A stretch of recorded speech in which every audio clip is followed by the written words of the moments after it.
Residents of Peachland can be forgiven for thinking they've sighted two killer whales patrolling the shores of Okanagan Lake lately, because despite the telltale black and white markings and the working blowholes, these orca lookalikes aren't whales at all. It is a personal watercraft, that's how it's classified. It's called a Seabreacher, and while it's not a whale, it does promise a whale of a time. It's unbelievable. The top speed on these is 70 miles an hour. They go underwater at 35 miles an hour. They can jump up to 20 feet out of the water, allowing for some aerial acrobatics that even SeaWorld would be envious of. You don't drive them, you actually fly them. Meaning there's a bit more to captaining a Seabreacher than your average boat or Sea-Doo. You have 3 axes.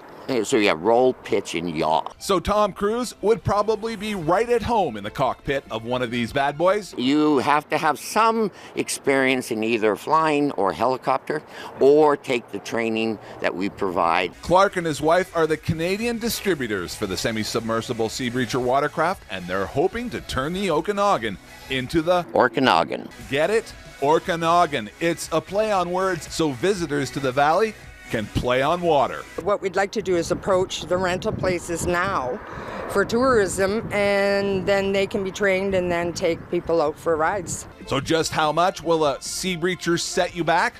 Well, most of us are going to have to dig pretty deep into the couch cushions, if you know what I mean. You're looking at about $110,000 entry level. And if you want the commercial grade model with the 300 horsepower supercharged Rotex engine, $185,000 less the trailer. Okay, that's a pretty big hole in the water to put all that money in, but Clark says it's the best time you can have on the water. But you have to try one to understand. Sounds like an invitation to me, but because I would have to be folded up like a piece of paper to be put in the back, it fell upon cameraman Steve Beskidney to crash test dummy the Seabreacher.